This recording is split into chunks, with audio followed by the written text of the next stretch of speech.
The sleek black limousine pulled up outside the dingy coffee shop in downtown Seattle, its engine humming like a predator in wait. Inside, Alexander Hargrove, the 35-year-old heir to a billion-dollar tech empire, adjusted his cufflinks, his sharp blue eyes scanning the barista behind the counter. A young man named Jamie Ellis, whose messy brown hair and easy smile had caught his attention weeks ago during his morning caffeine runs. Without hesitation, Alex stepped out, strode in, and leaned across the counter, whispering, "I need you to pretend to be my fiancé for a month. Name your price, but make it quick, because my family's about to disown me if I don't show up with a partner at the gala." Jamie froze mid-pour, hot coffee spilling onto the saucer as he stared at the impeccably dressed man who'd been tipping generously but never saying more than black, no sugar. At 24, Jamie was scraping by on minimum wage, sharing a cramped apartment with 2 roommates, and dreaming of finishing his art degree someday.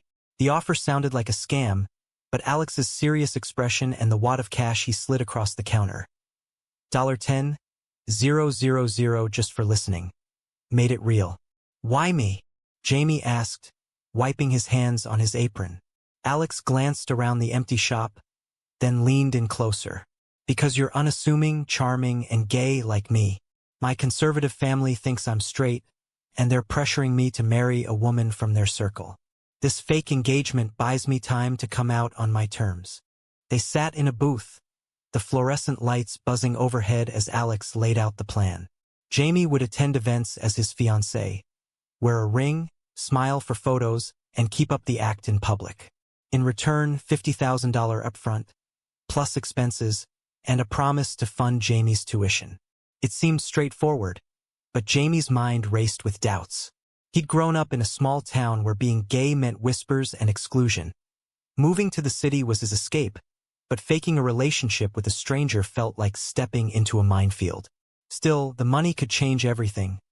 Pay off debts, support his ailing mom back home. 1 month, Jamie said finally, shaking Alex's hand.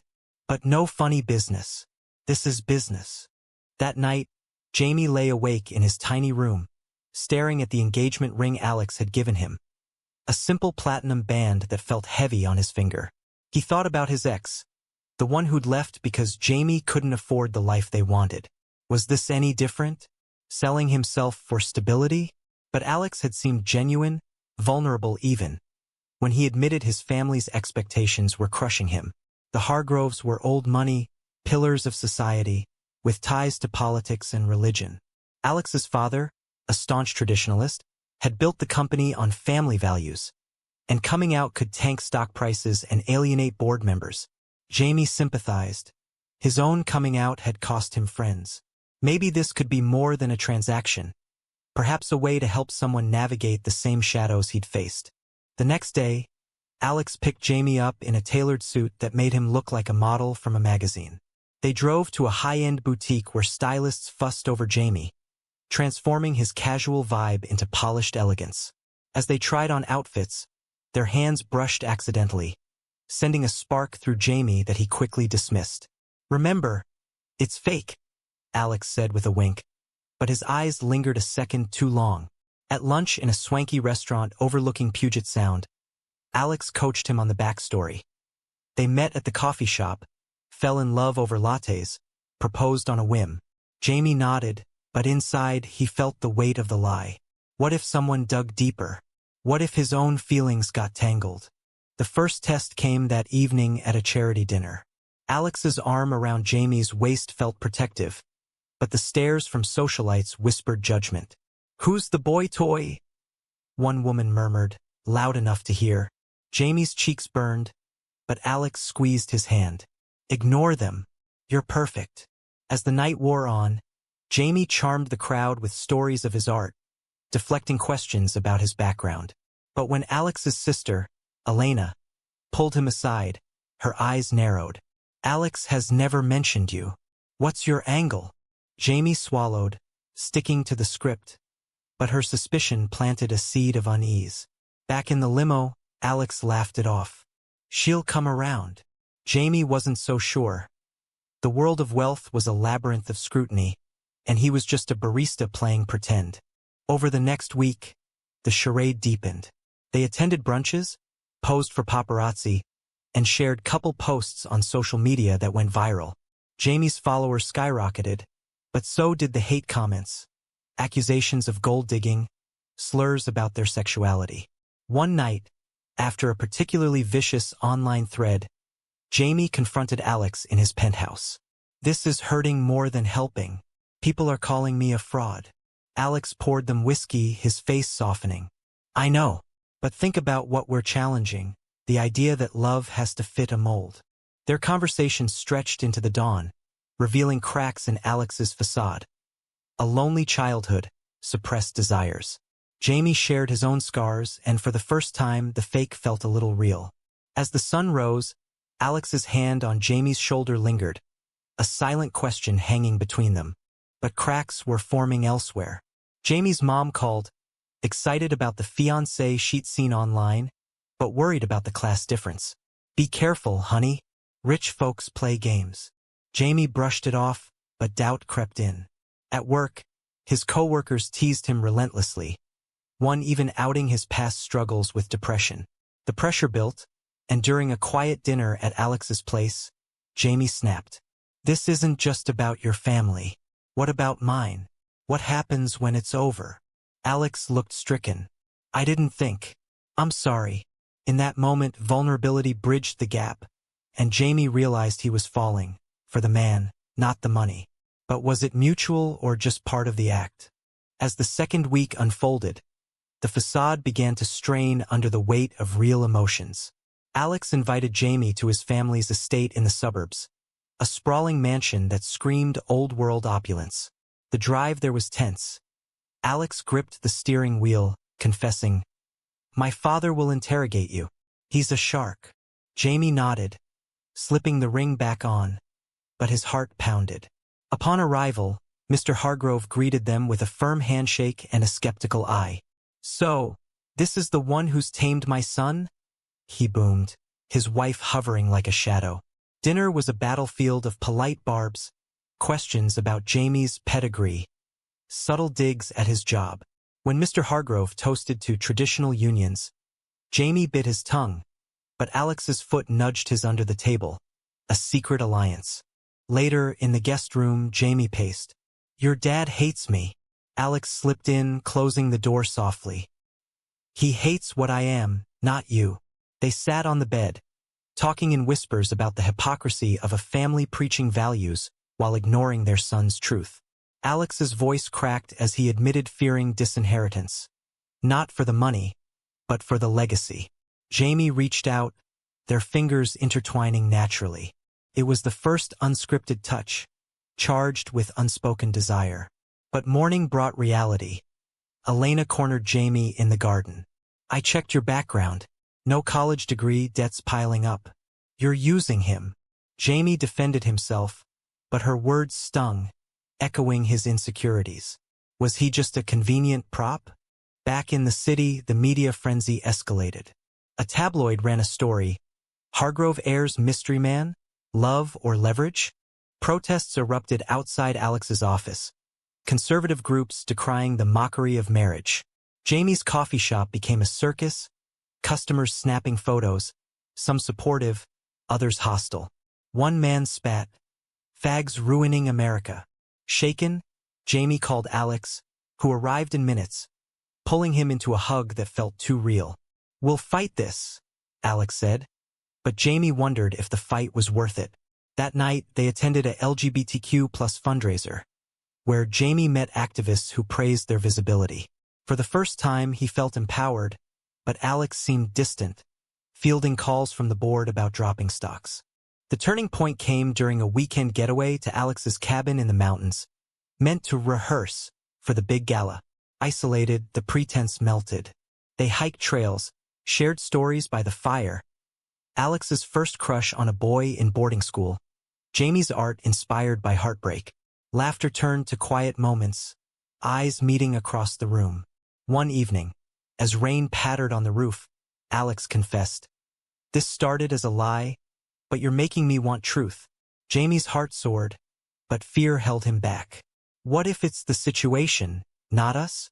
They didn't kiss, but the air crackled with possibility, leaving Jamie sleepless, torn between hope and caution. Returning to Seattle, conflict brewed. Jamie's best friend, Marco, confronted him. "You're changing for him, ditching shifts, ignoring us. Is the money that good?" Jamie denied it, but guilt gnawed. Meanwhile, Alex faced a board meeting where members questioned his lifestyle choices, hinting at ousting him.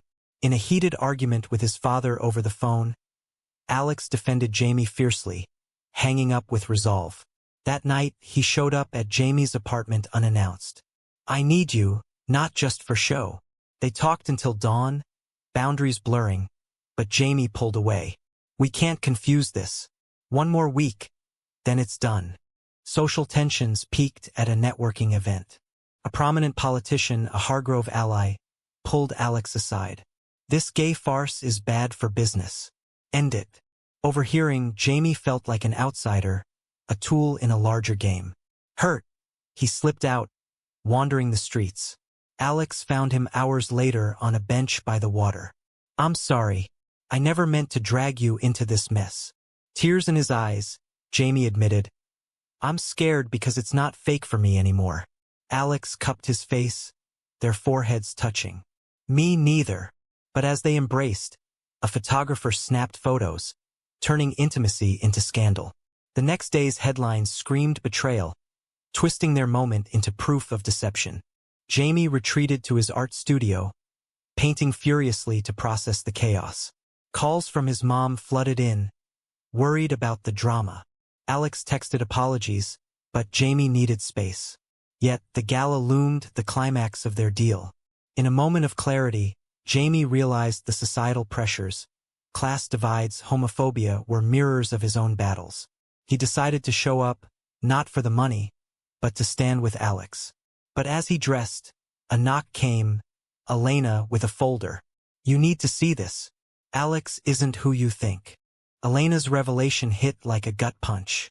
In Jamie's cramped living room, she spread documents across the coffee table, emails, financial records showing Alex had hired private investigators to vet potential fiancés before choosing Jamie.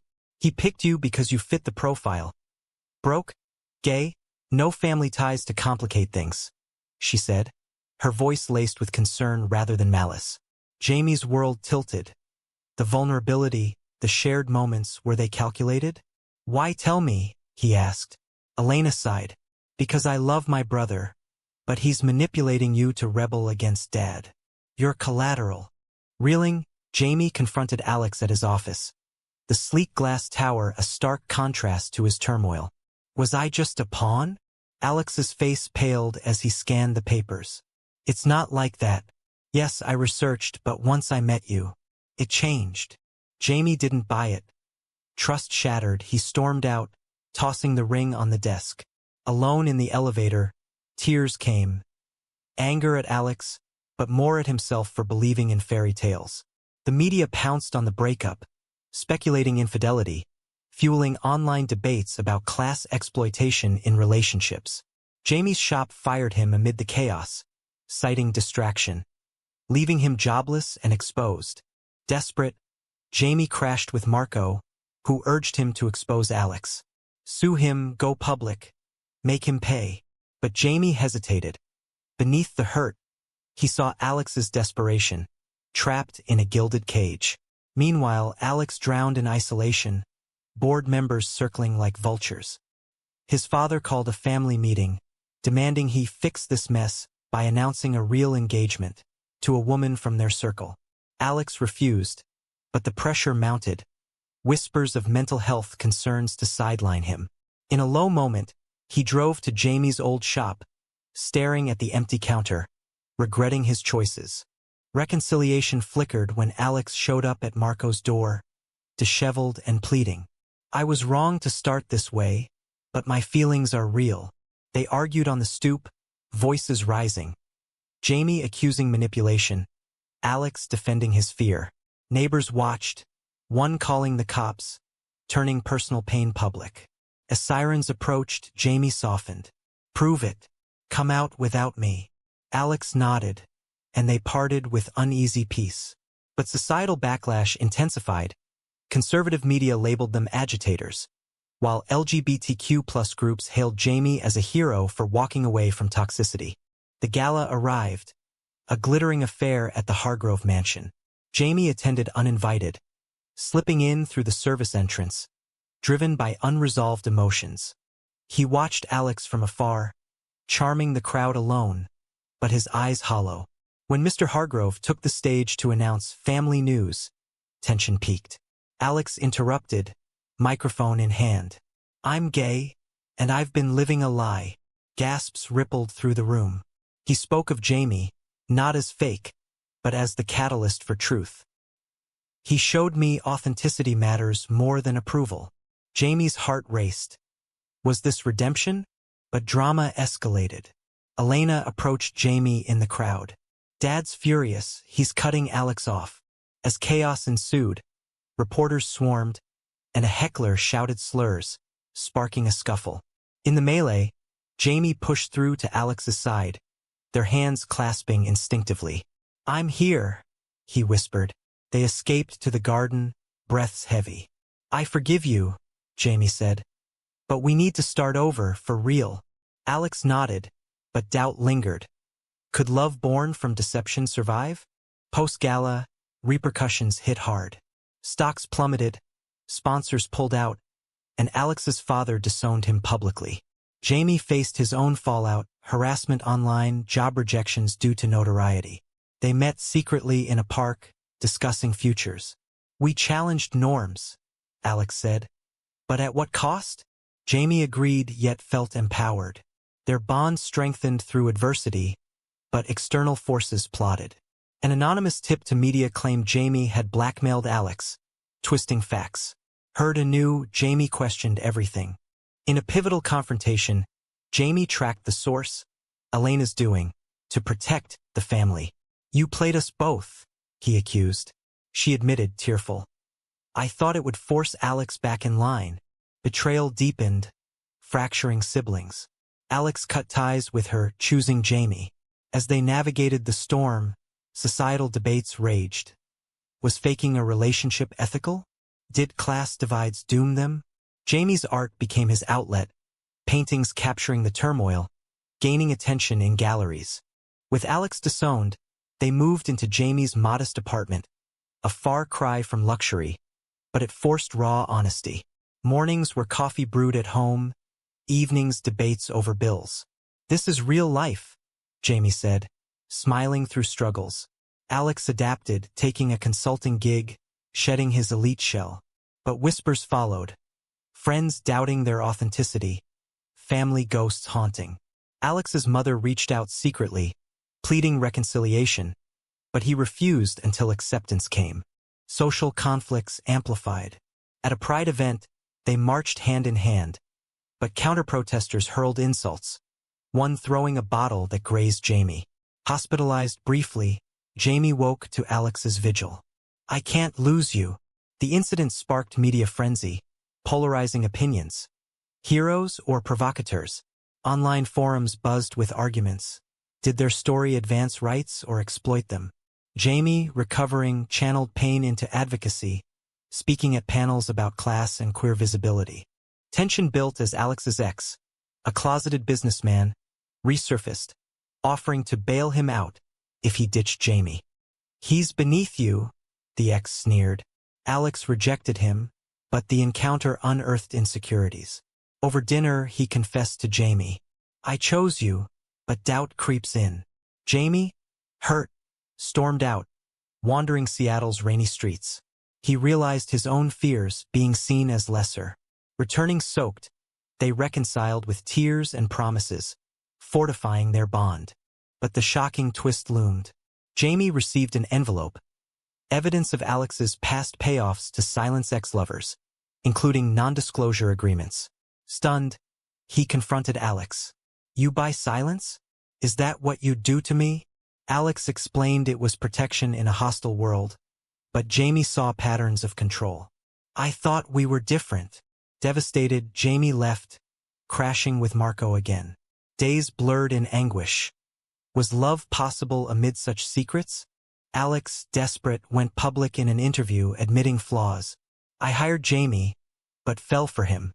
My mistakes don't erase that. The confession humanized him, shifting public sympathy. Jamie watched, torn. Friends urged forgiveness, but societal echoes, power imbalances in relationships, weighed heavy. In a moment of clarity, Jamie met Alex at their old coffee shop. One last chance. No more lies.